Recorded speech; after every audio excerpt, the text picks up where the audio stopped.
Welcome back, ladies and gentlemen. Thank you so much for tuning in. Be sure to give this video a thumbs up, turn on your notifications, watch this video in its entirety, and also be sure to subscribe for more. When the spot Bitcoin ETF launched in January this year, Blackrock CEO Larry Fink revealed that it was just the first step of the technological revolution in financial markets. The second step involves tokenization, digitizing every single asset in existence and putting it on a blockchain. Many people believe this will be bullish for crypto and good for the world. In reality, it will create a world where you will own nothing and be happy, because everything you own will exist on a centralized blockchain controlled by Blackrock. Today, we're going to tell you everything you need to know about Blackrock's plans for world tokenization and how you can protect yourself and your assets. I'll start by saying that most of the information in this video comes from an article published by Bitcoin magazine called Tokenized Inc. Blackrock's plans to own the fractionalized world. It was written by Mark Goodwin and Whitney Webb.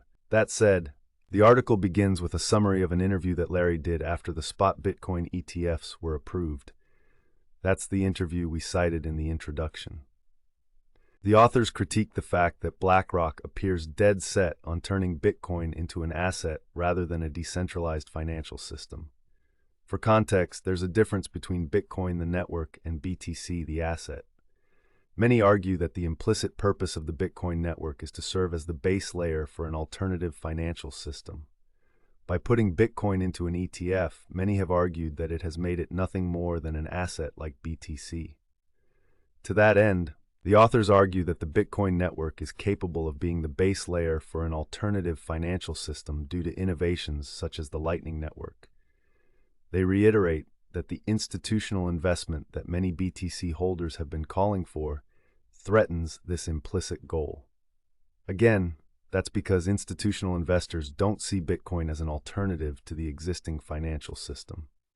Rather, they see it as just another asset class, a more speculative tech stock, or the next generation store of value. Depending on who you ask, FYI, it's not yet clear how institutions see BTC. Notably, the authors underscore the fact that large inflows into the spot Bitcoin ETFs could risk draining the liquidity that Layer 2s like the Lightning Network need in order to become fully fledged financial systems. In plain English, they're sucking up all of the BTC in circulation, and it's all going to sit idly in custodial wallets. The authors then drill down into BlackRock's spot Bitcoin ETF filing, which includes a clause that says BlackRock, or rather iShares, will dissolve the ETF under various circumstances, including a regulatory request. The authors note that BlackRock did this with its Russian ETF after the invasion of Ukraine. For reference, there has been speculation that the US government will shut down the spot Bitcoin ETFs if BTC starts to threaten the US dollar. In this scenario, ETF holders would not be given BTC, but cash. The authors highlight the fact that BlackRock included similar comments in its Russian ETF liquidation. They also highlight the fact that BlackRock has a close relationship with the US government and that Larry seemingly isn't a fan of democracy. They provide a quote from a 2011 Bloomberg interview as evidence, and I quote, "Markets don't like uncertainty. Markets like totalitarian governments. Democracies are very messy." The authors go on to recount the rise of BlackRock following the 2008 financial crisis, noting that Larry was one of the, and I quote, "pioneers of the mortgage-backed securities, which caused the financial crisis." They note that BlackRock has since been keeping a key player, helping governments during times of crisis. In our video about BlackRock's report prior to the pandemic, you'll know the asset manager appears to have predicted the financial response many months in advance. By the way, if you're enjoying the video so far, be sure to smash that like button to give it a boost, and subscribe to the channel and ping the notification bell so you don't miss the next one. Now, in the second part of the article, the authors assess whether it's possible that the real reason why the spot Bitcoin ETFs were approved was so that BTC's price could be manipulated. For those unfamiliar, there is evidence to suggest that large Wall Street entities have been manipulating gold prices. As a fun fact, megabank JP Morgan was reportedly fined almost $1 billion in 2020 for manipulating precious metals and the treasury market. Naturally, there's been speculation that the reason why JP Morgan did this was to keep the price of precious metals low and interest rates suppressed. The reason why I say all of this is to point out the fact that BlackRock chose JP Morgan to be one of the counterparties for its spot Bitcoin ETF just 2 weeks before it launched. Those of you that saw the headlines will know that it took BTC holders by surprise given that JP Morgan's anti-BTC stance. The authors then go on to add that despite JP Morgan's anti-crypto stance, the megabank has been experimenting heavily with blockchain technology, launching the Tokenized Collateral Network, or TCN, in October last year. Lo and behold, BlackRock was one of the counterparties in a subsequent trade made on the TCN. After recounting all of the times JP Morgan has been found guilty of manipulating the markets, the authors then note Larry's comments about a tokenized system being resistant to corruption as being blatantly false. Of course, that's because of JP Morgan's track record, which calls the honesty of the TCN into question. Obviously, BlackRock has had its fair share of blunders as well. The authors focus on the most infamous, and that's BlackRock's ESG investment ideology. If you've been following the news about ESG, you'll know that it hasn't produced any actual profits, hence why it's more appropriate to call it an ideology. As some of you may have heard, BlackRock has been publicly trying to distance itself from the ESG trend that it helped create, with Larry saying late last year that he stopped using the term due to its politicalization. However, this doesn't mean that BlackRock has ditched ESG. Far from it. The authors argue that the whole reason why BlackRock continues to promote the ESG ideology under a different name is because the asset manager wants to control these new markets, much like it controls many of the largest ETFs. Logically, it stands to reason that it could be trying to do the same with crypto. The authors reveal that entities affiliated with BlackRock have essentially been pressuring countries into making parts of their land untouchable in exchange for loans. They argue that this is equivalent to the same kind of debt slavery being enacted by the IMF, and reveal that it's a key part of the UN's SDGs. Now moving on, the authors then claim that despite BlackRock's anti-ESG commentary, it's still very much committed to the same goals, including these kinds of crazy debt plans. They believe that BlackRock has read the room and understood that it needs a new way to mark this financial system that's appealing to the masses. They go as far as to claim that BlackRock's recent pro-crypto stance is effectively a Trojan horse for the ESG ideology. Talking about things like tokenization will get people excited and on board with BlackRock. As I noted in the introduction, it seems that so far this narrative has been having the desired effect. This ties into the work that's being done behind the scenes by the likes of the Bank of International Settlements, or BIS, the so-called Bank for Central Banks. Basically, the BIS has been working on tokenizing financial assets and doing this on blockchains that, and I quote, encode policy and regulatory requirements.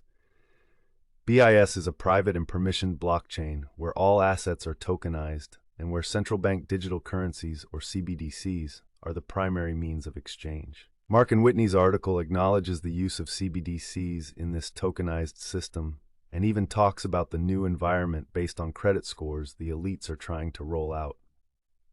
Now, the article goes on to draw parallels between the tokenized financial systems that the likes of the BIS are working on and the ones that Larry and BlackRock envision. The authors recount Larry's comments about how everyone and everything will be tokenized on one ledger with its own unique number. Yikes. Not only that, but the authors draw on efforts by other powerful entities not affiliated with BlackRock to establish so-called natural asset corporations, which will practically involve transforming nature itself into a series of corporations which can list their stocks on exchanges to be speculated on. Wild. What's even wilder is that one of Australia's largest banks is experimenting with creating a stablecoin that is backed by tokenized natural assets. But back to the topic at hand, BlackRock tokenizing everything, including you and me. The authors expand on this in the third part of the article. They start by talking about this year's World Economic Forum conference in Davos. What we didn't mention in that video were the comments made by Circle CEO Jeremy Allaire. As most of you will know, Circle is the issuer of the USDC stablecoin, whose reserves are managed by BlackRock. Not surprisingly, Jeremy is a fan of tokenization. USDC is literally a tokenized US dollar. The authors connect this to the disclosures in Blackrock's spot Bitcoin ETF filings, which say that the price of BTC can be influenced by stablecoins like USDC, that BlackRock manages USDC reserves and is an investor in Circle. In other words, BTC's price can be influenced by something BlackRock controls. The authors stop short of saying that this creates an enormous incentive for Circle and BlackRock to disrupt other stablecoin issuers. Instead, they focus on the fact that both Circle and BlackRock want USDC to be front and center in the tokenized financial system that they both seem to be working on. To put things into perspective, the authors provide a statistic from Boston's Consulting Group, which estimates that the value of the tokenized financial system will be $16 trillion in 10 years' time. If this prediction comes true, then it translates to trillions of dollars of USDC, which Jeremy predicts will be the case. Meanwhile, the WF is predicting that the tokenized financial system will be worth this amount by 2027. This should be taken with a grain of salt, considering that the WEF was predicted that Bitcoin mining would use all of the world's energy by 2020. Not sure if you've noticed, but that didn't happen and never will. Now, what's scary is that Citibank noted in a 2023 report that creating a tokenized financial system where everything is tracked and controlled by financial elites is, and I quote, end state of the financial system. The irony is that this is what Citibank envisions isn't actually that far from the existing crypto industry. By now you'll know the difference is that tokenized assets on crypto blockchains are public and also permissionless, meaning that they actually can't be controlled, at least in theory. By contrast, tokenized assets on private and permissioned blockchains can and will be controlled to the highest degree possible. Speaking of which, in the fourth part of the article, the authors pivot back to Larry's vision of all tokenized assets existing on a single private and permissioned blockchain. They reiterate that this vision is consistent with the UN's SDGs, which BlackRock has been enforcing via its ESG ideology. They cite SDG 16, which mandates that every country implement digital IDs by 2030. To bring you up to speed, the SDGs are supposed to be all met by countries by 2030. This is why you've been seeing the 2030 date everywhere. As you might have guessed, stuff like smart cities and CBDCs are also part of the SDGs. But moving on, now the authors repeat that it won't just be stocks that get tokenized and put on a single ledger, but the digital IDs that governments are working on, and the EU's digital ID includes a built-in wallet. The authors note that all digital IDs will have this eventually. In the fifth part of the article, the authors unpack the narratives that have been spun to promote BlackRock's vision for tokenization. They commence by critiquing Argentina's new Prime Minister, Javier Milei, for meeting with Larry to discuss what opportunities BlackRock could bring to the country. The authors rightfully flag this as suspicious, given Javier's libertarian stance and BlackRock's apparent reputation for being one of Wall Street's titans that profits from struggling economies. I'll quickly remind you that BlackRock will be helping to rebuild Ukraine once the war is over. Probably nothing. In Argentina's case, the authors reveal that BlackRock is planning on purchasing assets belonging to the government as part of Milei's plan to privatize certain public operations. The authors note that this is not surprising, given that BlackRock was one of Argentina's largest bondholders per a 2020 Bloomberg report. In fact, it was apparently BlackRock that opposed Argentina's attempts to restructure its debts after the country defaulted in early 2020. The authors speculate that BlackRock's involvement in Argentina and Milei's relationship with the asset manager is why he was allowed to speak at this year's Davos event. The authors then note something that we notice, and that's that despite Milei's apparent criticisms of the WF during his speech, he was nonetheless well received by the Davos elite, per many media reports. If you watch the actual speech, you'll know that WEF chairman Klaus Schwab even personally introduced him. The author again draws parallels between Milei's apparent popularity at the WEF and BlackRock's very own Public 180 about ESG. Put simply, it appears that it's all a marketing gimmick. After all, it's extremely unlikely that WF and Blackrock have abandoned their plans for a global digital ID and the like. It's much more likely that the elite understand that people want anti-establishment candidates and anti-establishment policies, so they're promoting their own fake anti-establishment candidates and fake anti-establishment policies to increase their public appeal. This seems to be working surprisingly well.